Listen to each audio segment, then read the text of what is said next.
Welcome to Deloitte Debrief Text Webcast Series in Asia Pacific.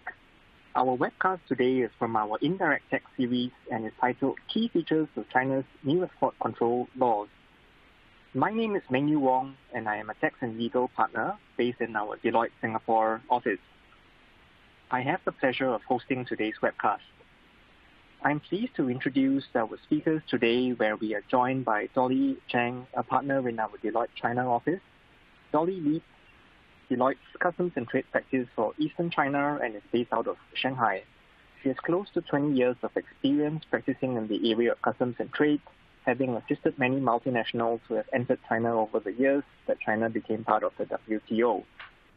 Next, we have Raymond Zhao, a Customs and Trade Director in our Deloitte China office, also based out of Shanghai. Prior to joining Deloitte in China, Raymond worked with Dalian Customs, where he regularly dealt with matters concerning customs compliance and audits on issues including valuation, use of free trade agreements, and export controls. In Deloitte, his practice focuses on guiding multinational companies to carry out risk assessments from a customs perspective and establishing export control frameworks for companies dealing with dual-use, military, and nuclear item goods. You may access the bios of our speakers at the top left-hand corner of the screen. Before I introduce the agenda for today's webcast, I'd like to take a moment to highlight some of the features of the webcast console. First, all users are on listen-only mode, and if you have any content-related questions, you can submit at any time in the Q&A box at the bottom of the screen. We'll do our best to respond to your questions during the presentation. Second, all PC users can maximize or minimize each box at your convenience during the webcast.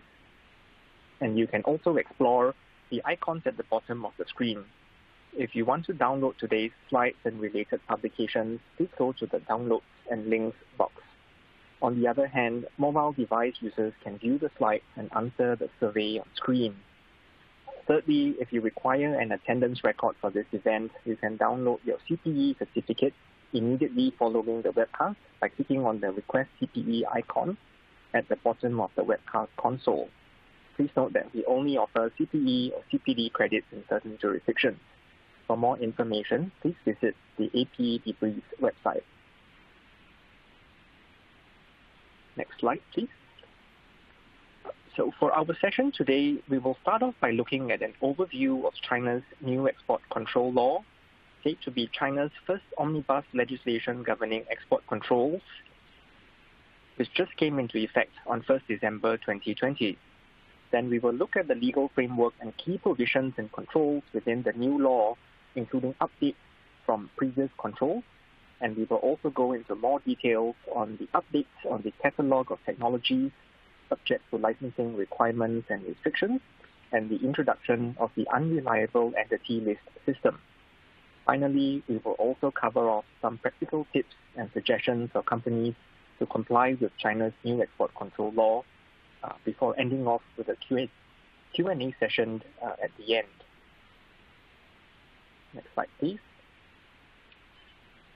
Before we launch into the details of the export control regulations, a few key points to highlight in terms of the increasingly challenging environment that companies who have supply chains spanning the globe from Asia, Europe to the US have had to navigate due to the increasing trade measures which have been imposed year on year between the US and China. At the start of 2018, until the signing of the Phase 1 deal between US and China in January this year, measures were imposed primarily targeting physical goods moving between the two countries. At the same time, measures were also starting to build up in terms of specific focus by the US to restrict the doing business by US entities with specific Chinese companies, primarily in the telecommunications space, that were seen to pose national security risks to the US. In more recent times, however, we saw the trade tensions move also to the transfer of services and intangible space, where the new export control law introduced in China, designed to safeguard China's security and interests, is seen as adding to China's inventory of laws that it can call upon to similarly impose restrictions on the exports of newer and more important technologies which continue to dominate China's high-tech export sector, with exports of close to about 200 billion in terms of equipment like computers, power devices, broadcasting technology, telecoms, and other transport equipment. This has had the effect of many multinational companies having to navigate these measures, whether by way of reorganizing their supply chains, utilizing more FTAs to reduce the increased cost of business, strengthening compliance programs, or investing in more sophisticated customs automation tools to ensure that they don't fall foul of the changing rules and trade regulatory landscape.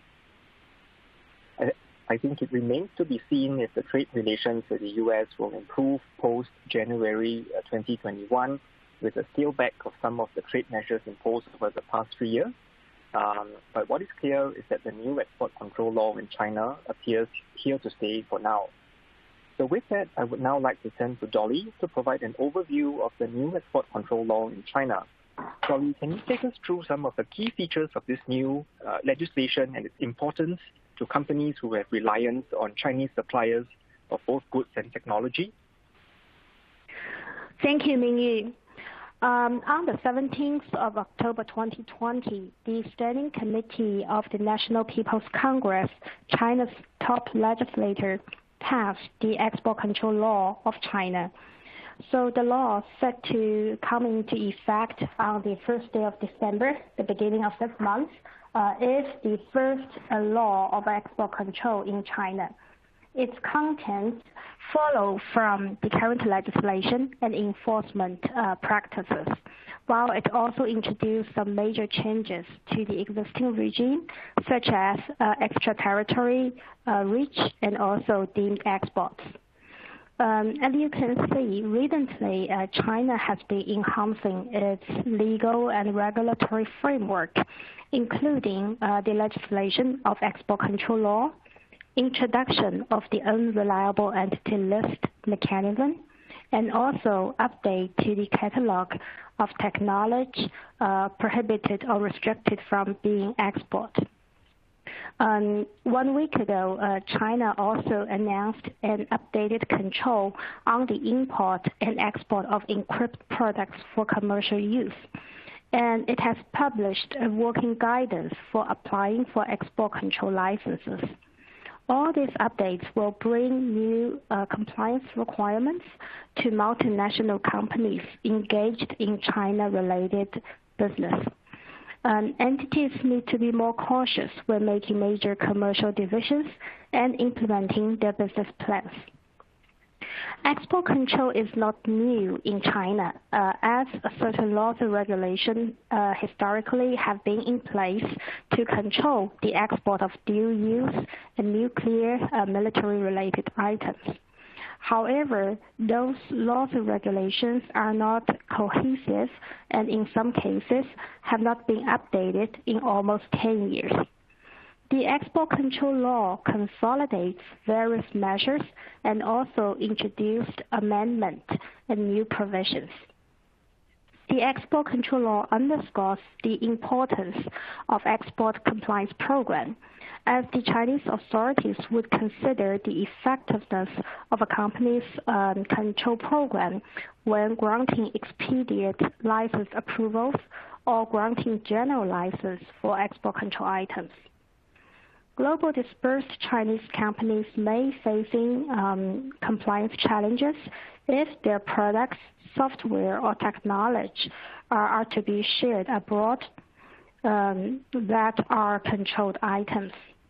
Multinational companies, including those U.S. or EU headquartered with operation in China, may also find their Chinese origin products to be controlled under local regulations. As such, additional compliance measures and due diligence may be needed. Next slide, please.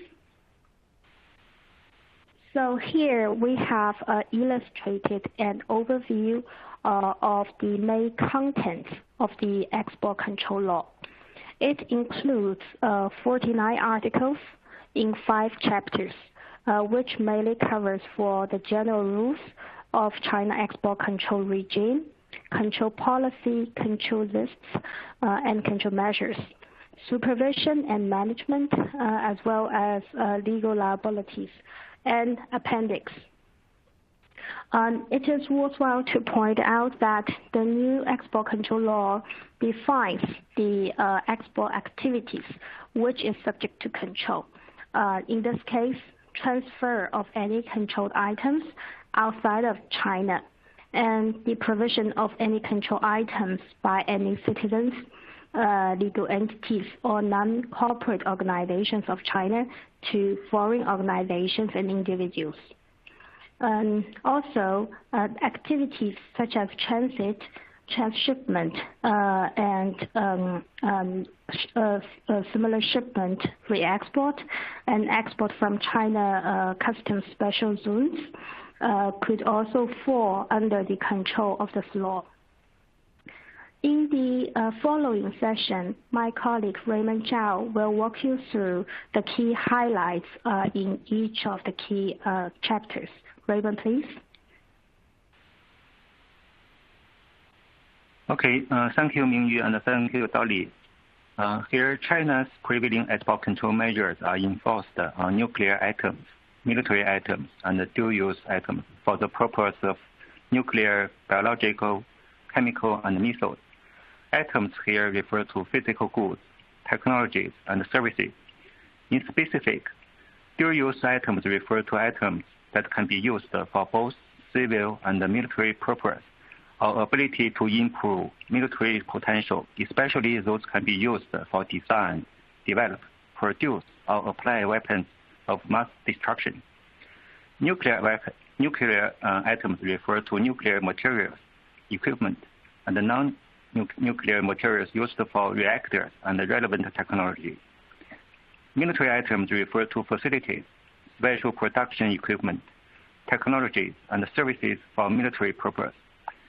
By following the catch-all principle, the new export control law also includes the other relevant items as a controlled item. The authorities may implement a temporary control on any goods, technologies, or services not published in the control list for a period up to 2 years. Before the expiration, an assessment will be taken to make a decision on cancellation, extension of temporary control, or inclusion of the temporary controlled item into the formal control list. In general, the scope of controlled items are specified in the list, which is subject to adjustment from time to time. Items on the export control list are subject to license requirement. Next slide, please. When we are talking about the controlling agent, the National Export Control Administrative Department will be responsible for the establishment of export control policies, export control coordination mechanism, overall arrangement for key export control matters. Well, regarding the in-charge authority, this will depend on the different types of control items. For example, the major in-charge authority for dual-use items is Ministry of Commerce, MOFCOM in short. MOFCOM works with other departments of the State Council to supervise different types of dual-use items, respectively. For example, MOFCOM works with China Atomic Energy Authority to take care of the controls on dual-use items related to nuclear. Next slide, please. The new export control law also sets up end-use risk management system for controlled items. When we are applying a license, export operators need to submit related documents together with certification of end-use and end-user of the controlled item. The end-user or end-user of the export control item should not be changed unless certain permission from the in-charge authority is granted. A restricted list against the importer or the end user will be released by MOFCOM. Any foreign importer or end user who meets one of the following 3 conditions may be added into the list. The first one is violate end user or end use management commitment. The second one is it may harm China's national security or interests. The last one is use controlled item for terrorist purpose. It is forbidden to conduct transactions that involve controlled items with any importers or end users on the restricted list. Also, authorities can take necessary measures against the importers and end users who are on the restricted list. For example, prohibiting or restricting the transactions related to controlled items, ordering suspension for export control, and withdraw the approval or revoke the license. Listed importer or end users can apply for removal from the list. The in-charge authority will make decisions based on related documents submitted and also the necessary measures taken by the importer or end user. Next slide, please. One of the other key highlights we need to mention here from the new export control law is the provision of legal liability. We can see that from both financial and non-financial impact on violation of export control law are much more severe. As we mentioned, the parties that are subject to legal liabilities include not only the export operator, but also the third-party service providers, such as forwarders, customer clearance brokers, e-commerce trading platform, or financial service provider. The penalties may include warning, confiscation, or illegal earnings, fines on criminal punishment. Fines can be raised up to as high as 5 million RMB, which equals to about $750,000 or 20 times of the illegal earnings if the illegal transaction amount is over 500,000 RMB. Moreover, export operator may lose the right to any further export license application within 5 years or lifelong period from the date when the penalty decision becomes effective. For the third-party service provider, the law also prohibits from providing any agency, shipping, delivery, customs clearance, e-commerce trading platform, or financial services for any export operator engaging in export control violations. Therefore, if a third-party service provider who knows export operators' engagement in export control violation will also be punished according to the amount of illegal earning, which could be as high as 5 times of the illegal transaction value of 500,000 RMB. So I will stop here to see if Mingyu has any comments here. Thank you, Raymond. Can we pause here for a minute for me to clarify 2 points? So first point, I think you mentioned that the new export control law, specifically extends to organizations or individuals providing, agency services, shipping, delivery, customs clearance, or even third-party e-commerce trading platforms. I think this appears to be much wider than the control regimes in the US, EU, and certainly some of the jurisdictions out here in Asia, where carve-outs are provided for certain types of ancillary services like provision of transport services, financial services, insurance, reinsurance, or other things like general advertising or promotion services, which could also cover third-party e-commerce trading platforms. Some thoughts here on the rationale about or around the wider scope that the China export control law has imposed. Yes, Ming, thank you. You are right. Here, under the current export control law, any service activities that involve export control violations should be prohibited. We understand that the wider scope of control reflects China's intention on the strong enforcement of this new law. It's worth noting that this rule is also applicable to the foreign organizations or individuals who provide this kind of services. So, however, MOFCOM is still in the process of drafting the implementing regulations, and we are looking forward to the detailed rules in the very near future. Okay, and the second point was that also on this slide is that whenever we talk about fines and penalties, there are two things that are usually at the top of every company's risk and compliance programs. One, the availability of voluntary disclosure programs, whether this is formal or informal. And two, if penalties are imposed, are these only imposed on the successful prosecution and conviction of the offense by the court? Or is there also the ability for the authorities, in this case, MOFCOM, to impose administrative fines without prosecution for export control violations? Very good question, Mingyu. And for your first point, unfortunately, the answer would be no.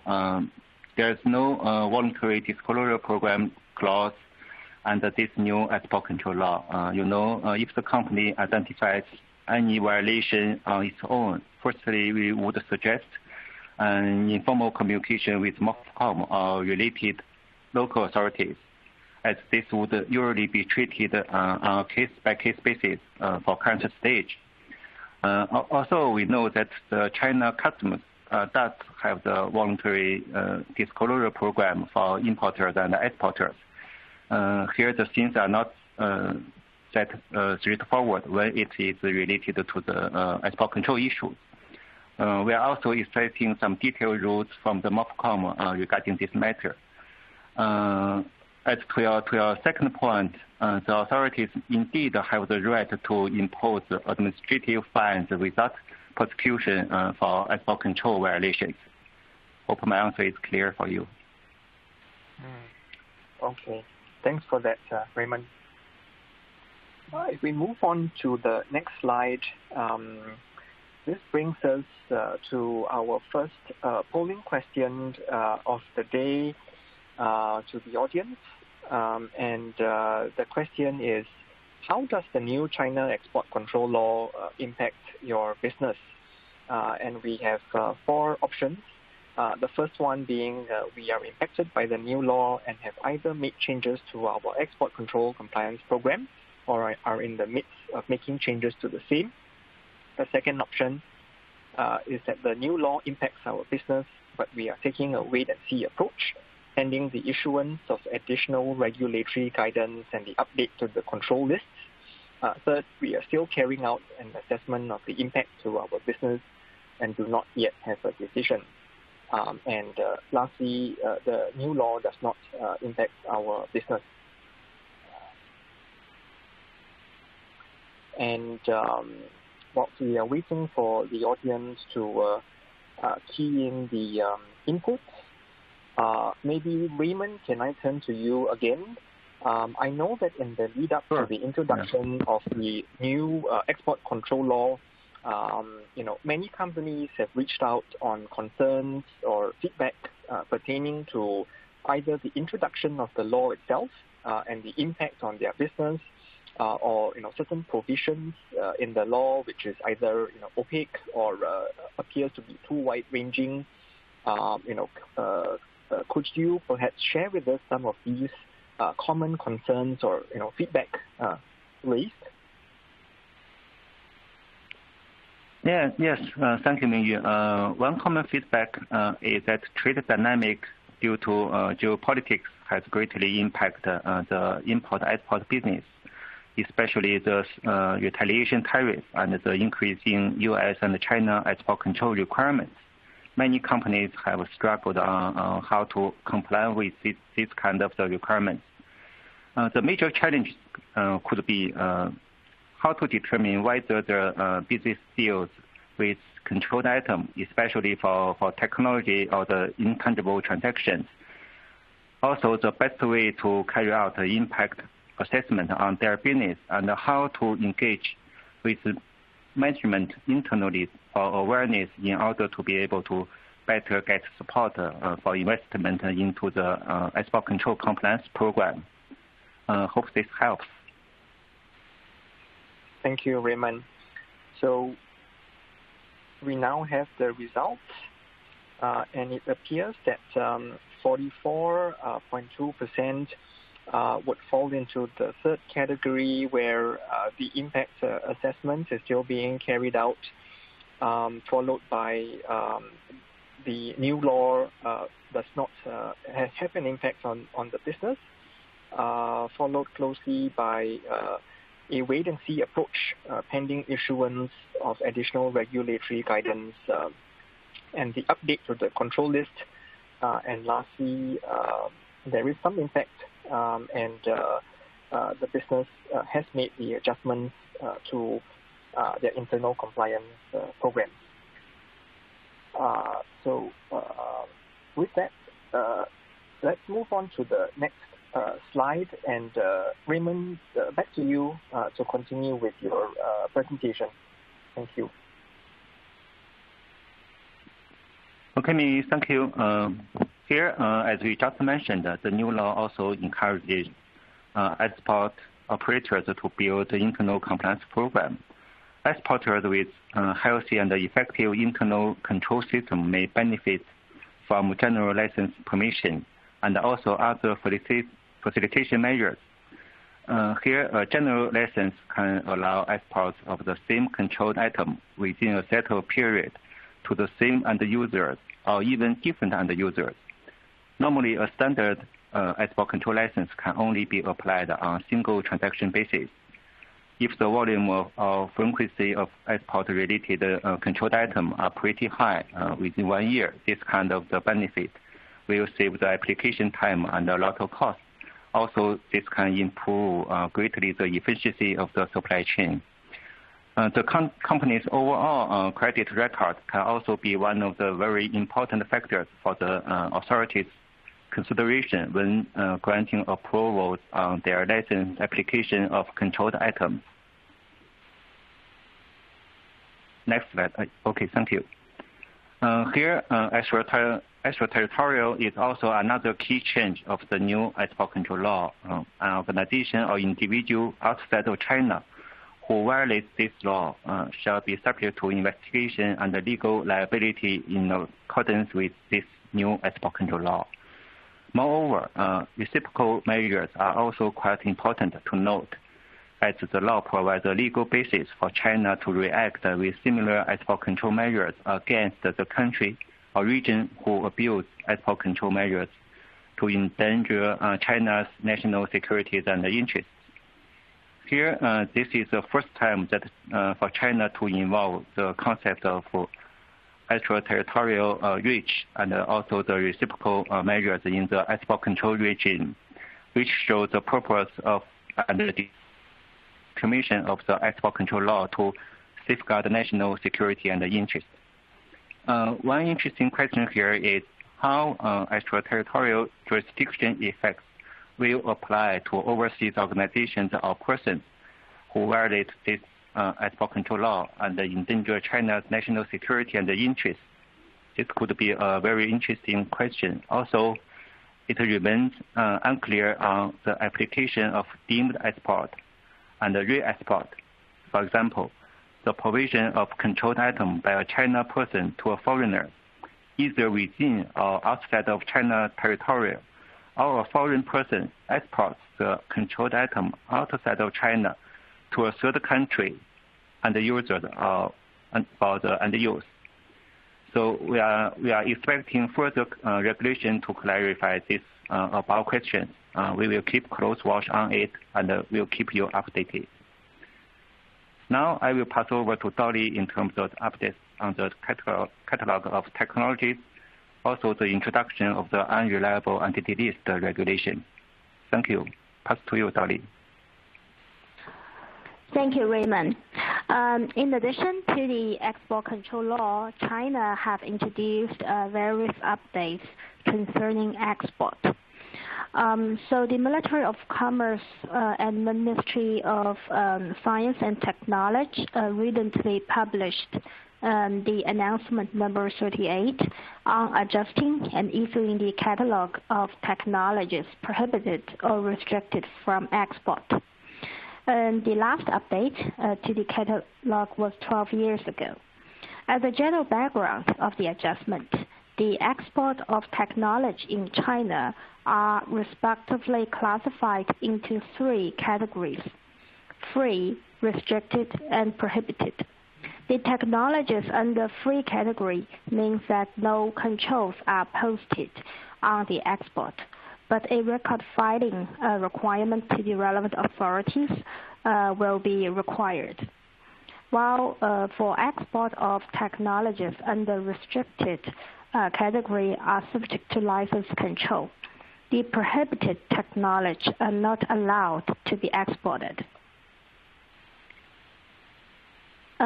So in this recent adjustment, prohibited technology items, restricted technology items, and relevant technology control points have been added, removed, or modified. The newly added prohibited and restricted items mainly involve the high-tech industries, including genetic engineering, 3D printing, artificial intelligence, cybersecurity, and aerospace. The adjustment involves a total of 17 industry sectors, incorporating 53 technology items, 9 of which are for the prohibited technology, and the remaining 44 items are for the restricted items. The detailed examples can be found on the slides. So we do have a lot of questions concerning like whether this technology category are fall under the export control law or governed in parallel. So the technology, they are actually governed by the China foreign trade law, and it is in parallel with the export control law. But if you examine the catalog, there is a provision that if the technology is related to the dual use, it will also fall under the export control law. Therefore, companies are advised to take care on the both dual use list items and also the technology control restrictions from China. If we look at the next slide, there's also an introduction of Unreliable Entity List mechanism, which came into effect as of the 19th of September. So although so far no specific entity lists are published, but this has attracted many attention. So the aim of the Unreliable Entity List is to regulate enterprises that do not abide by the market rules, depart from the spirit of contract, or impose blockade of supply chain suspension on Chinese enterprises out of non-commercial reasons. Foreign business organizations or individuals that are seriously impair the legitimate right and interest of Chinese enterprises could be listed as unreliable entities. So this UEL mechanism is also in parallel to the export control law. The target of the UEL consists foreign entities, including foreign enterprises, organizations, or individuals. And the specific activities of foreign entities regulated are those endangering national sovereignty, security or development interest of China, and suspend normal transactions of China entities, or applying discriminational measures against China. The enforcement measures do not only restrict the ability for export, it also incorporates restrictions or prohibitions on import, export, investment, entry permit, work visa for residents, and also fine and other necessary measures. So it could be beyond the export activity itself. So the in-charge authority is composed by a working mechanism involving various central China government authorities. Therefore, we are all watching on whether the first list will be published. Thank you for that, Dolly. Before we continue, to the next slide, just one point of clarification from my end. We noticed that the control, list in the China, even under the new law, is still HS code based. Do you know if there are any plans to harmonize the classification system into the ECCN code that is used widely across the other countries, not only in the US, EU, but also, most of the APEC jurisdictions which have implemented export controls out here in the region?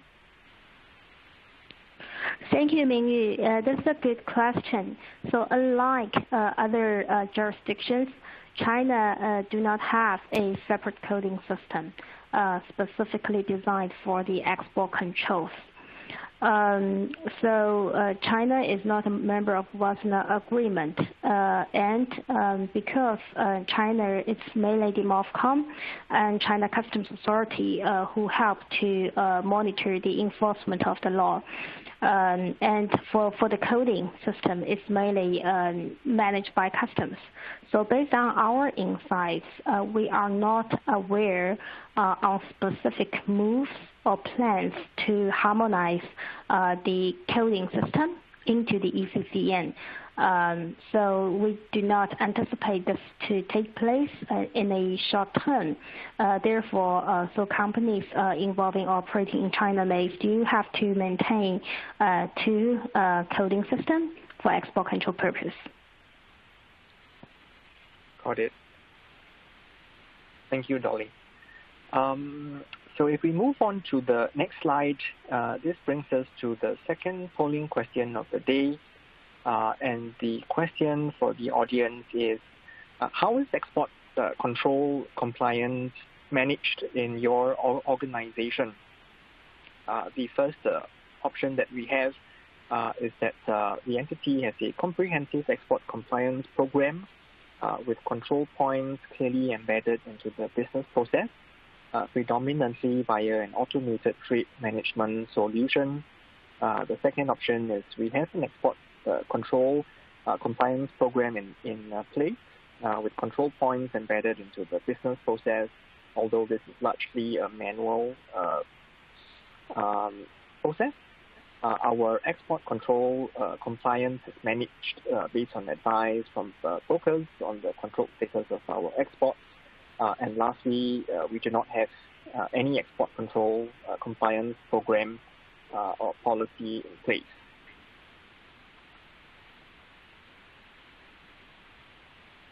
And whilst we are waiting for the results to come in, I think just observation, that in my experience, the management of export control programs or policies can be quite diverse, and it also depends, on the which export control jurisdictions companies are required to comply with. I think for many multinationals who have to comply with the U.S. export control, or more importantly, re-export controls or even deemed exports. All the difference is made by having robust compliance policies coupled with automation built into the business process. And, this takes the guesswork out of things like determining the control status of a product, whether it is possible to order or fulfill orders to customers, since there are defined control points in the process. For example, from new customer registrations where the screening can be done to ensure that the customer is not a party subject to any U.S., EU, UN or other unilateral sanctions, or when material is procured, when orders are fulfilled, payment is made, received, so on and so forth. So here we have the results, and at the top of the list, 34.5% of companies surveyed do not have any export control compliance program or policies in place. Of course, this could also be because there is no impact on the business. Secondly, 29.1% have a comprehensive export compliance programs with control points clearly embedded into the business process, predominantly via an automated trade management solution, followed by 20% where there is a program in place, although this is largely manual, and lastly, that the program is managed on advice from brokers on the controlled basis of exports. If we move on to the next slide, Jolly, we've heard from you on the extent and the reach of the new export control law. Maybe you can also provide some suggestions in terms of the way forward, more specifically in terms of the impact of the law. What would that be on the companies, and how companies can effectively manage compliance risks arising from the new legislation? Sure, Mingyu. We will cover this in the following several slides. Overall speaking, the updates on China's export control legislation will mean much more responsibility to the companies, and it will prevent potentially more risks to companies involving export from China. So the negative impacts of violations may always affect the company's customs efficiency, the supply chain management, and it could increase logistic cost and endangers the corporate reputation. Especially China is now promoting the socialized credit system. The new challenges will bring more challenges for internal control compliance, and will request the business to optimize their internal controls and level of automation so as to manage the potential risk and to match with the company's risk appetite. So the next slide, regarding Ming's earlier question. So what are the suggestions for companies to cope with the new challenges, especially when there is a lack of detailed implementation rules yet? As a starting point, we would suggest business could examine whether or not they are affected by the rule by firstly looking at the controlled items. So although the export control law does not attach any new controlled list, there are existing control lists for dual-use products which are HS code based.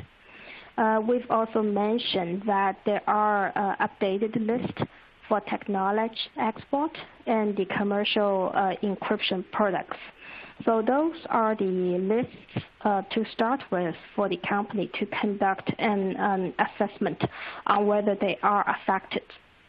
If companies are affected from a longer-term perspective, it is strongly recommended for company to establish sound and effective internal control procedures to make sure about compliance with the various export control requirements.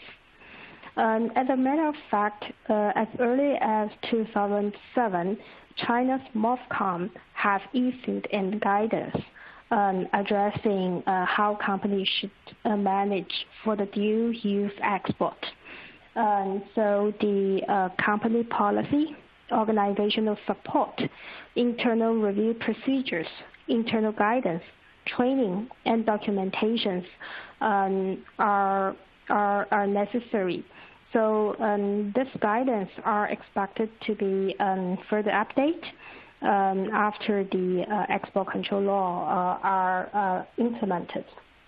And also, it's interesting to find that the China guidance, if we compare them with the U.S. BIS export control compliance guidance, there are a lot of similarity here in principle.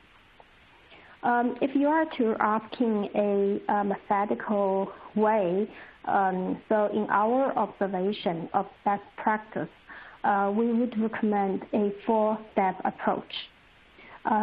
Firstly, company can start with review on the impact on whether the regulation, the list on the controlled items are relevant to the company. On that basis, the company can conduct the risk assessment because this could be carried out with the tightened and constantly changing regulations.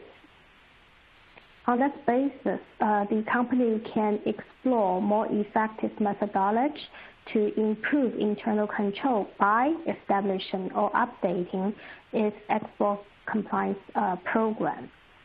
For those companies who have multiple export activities or deal with multi-jurisdictions, consideration can be given to apply a automatic trade solution in order to have more efficient control and also to realize some technology-based innovative trade solutions. It is also very important to have continued monitoring and maintenance program because whenever there are new business lines or under the new legal environment, it is worthwhile to consider the potential consequence from an export control perspective. So in summary, we strongly recommend company to start with an impact review and based on the risk identified and also the resources available, companies could prioritize its actions for risk mitigation. So in the next slide, we have a user case to illustrate our observation of a best practice. So the company ABC is based in southern China and it operates in the telecommunication sector. The majority of its products are exported from China and to Hong Kong to multiple jurisdictions. The company also have technologies or products imported from the U.S. or have U.S. nexus. And therefore, there is an urgent need for the company to get fully compliance with both China, Hong Kong, and the U.S. export control requirement. Also from the management's perspective, so the leadership also desire to build up the best-in-class company in terms of the global trade compliance. So what Deloitte do is we supported with the company with implementing a trade automation, the SAP GTS for export control, which also covers the China requirements. So during the process, the reason for the company to apply the automated solution is it has a very comprehensive and diverse business units. And also by reviewing their process and procedure, they realize that the control should apply at multiple stages of their business cycle. From the opportunity, when a business opportunity arrives, from the bidding progress, or from the R&D production, and also the logistic and delivery. All those business cycles may involve the control point for the export control. So therefore, the main takeaway from us is it is very important in order to build a robust export control mechanism, the management should have full awareness and full support for the project. because it will need to multiple parties, departments and functions from the company should be involved in order to develop an end-to-end control. From a China export control perspective, it is also very important that the company should have established or have a very good master data on the product with the HS code. Those can be later maintained in the trade automation system directly. The company could also mapping out the license control requirement accordingly. It is also very important to set pre-alert if any product subject to license will be exported to build in the minimum lead time before the goods are delivered. So that is an example of our observation. Thank you. Back to you, Mingyu. Sure. Thanks, Dolly. So I think that brings us to the end of the presentation today, and we are right on time as this leaves us about 10 minutes to respond to some of the questions from the audience. We've actually had quite a few come in. So let me take the first one. Article 14 of the new export control law provides for bulk licenses to be issued. This seems to be aligned with other international regimes. Is there any further information on this? Dolly or Raymond, do you want to take this? Sure, me, I will take this. So bulk license is not entirely new in China. So actually before the export control law, the bulk license mechanism is already available. It allows the exporter to ship certain specific controlled items to one or several designated end users within a valid period. There will be some compliance requirement on the exporters in order for the authority to grant the bulk license. As we can also see from the export control law, it will require like those companies maintain an export compliance program. And also very importantly that if a company is granted a bulk license, it should also carefully manage the validity period and usage of such license. Yeah. Bring it back to you. Okay. The next one. If there are uncertainties over whether control apply to specific goods or technology, is there a way to determine the control status, whether through an advanced ruling mechanism or advisory? Is this through GAC, MOFCOM, or another authority?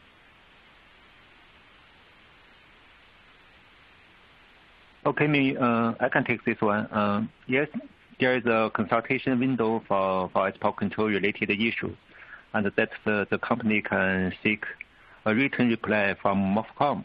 Also, this would be really based on a case-by-case issue. On the other hand, the company may also seek some advice from the customers on the classification of the tangible goods, either through we will recommend through the formal advanced ruling application program, or the company can use some informal communications with the in-charge department.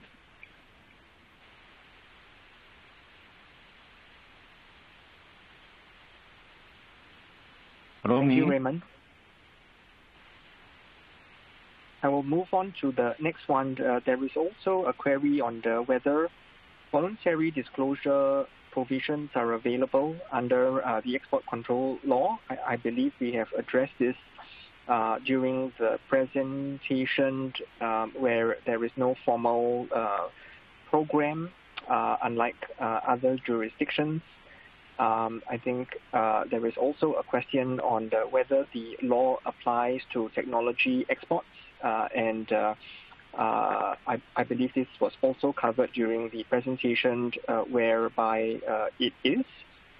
And perhaps this one I can open it to you, Dolly or Raymond, in terms of what is the relationship with the catalogue of technologies subject to restrictions and the first export control list published last week under the ECL. Both cover cryptography products, but ECL has different wording regarding possible products covered.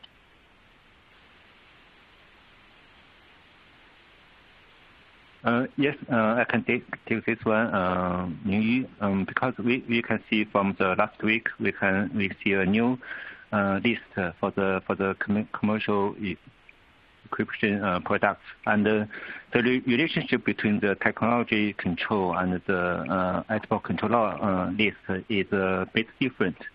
For example, we can see there is some overlap between the restricted catalog of the technology and also from the new list last week under the export control law. So I would recommend the company to make an internal assessment, because the definition and the product description is a bit different.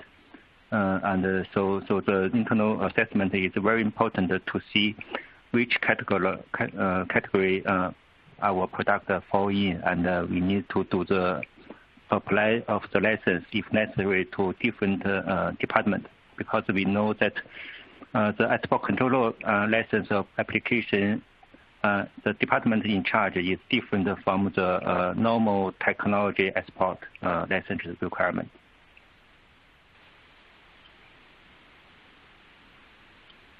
Thank you, Raymond. I think we have time for one or two more questions. Will a China company operating or located outside China be prosecuted under export control law should there be any violations? I believe this was addressed during the presentation, where yes, there are extraterritorial provisions that will allow prosecution for offences under the ECL, notwithstanding that they are committed outside the country.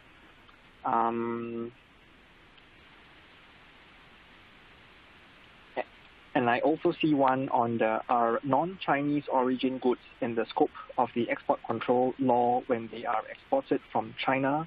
I believe that the control status is not so much tied to the origin of the goods, but to whether or not the goods are in themselves controlled. Is that correct? Right. Yes. Raymond? Yes. Yes. Yes. Okay. Correct. I think we have time for one more question, and this is: are there any controls or licensing which are imposed on foreign engineers working in China with information on the laptops or other controlled information similar to the requirement under BIS? I believe this refers either to deemed exports or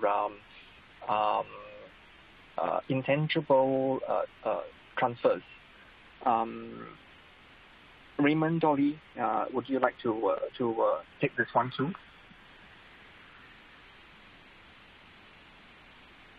Yes, Mingyu, this is related to the deemed export, and we should consider firstly if the foreign person is in China. We can see if it is a foreign organization or it is worked with a China company. So if it is a formal employee within the China company or China entity, it will not be treated as a foreign person. But if it is an individual foreign organization, then this will be treated as deemed export if we transferred or communicate with some technology controlled. So this will be treated as deemed export, and a license requirement is needed. Got it. Thank you very much, Raymond. And I think we are right on the hour. So Dolly, Raymond, thank you very much for your time. Special thank you to all of you in the audience who are able to join us. We do see a few more questions that we can answer via follow-up email. And we would like to encourage you to fill out the short survey that will pop up on your screen momentarily to tell us what you think about today's program. And if you joined us late, this presentation is archived for future viewing. If you feel that others would benefit also from this webcast, please forward them your confirmation email or have them visit Debrief's website at deloitte.com/ap/debrief. If you think of any other questions or comments later, feel free to reach out to me or any of our speakers. We will be more than happy to address them. And please don't forget to tune in to our next scheduled webcast from the transfer pricing series on the 28th of January, titled Navigating Intra-Group Service Challenges in Asia Pacific. At last, from all of us at Deloitte, thank you for your participation in Deloitte's Asia Pacific Tax webcast today. Goodbye.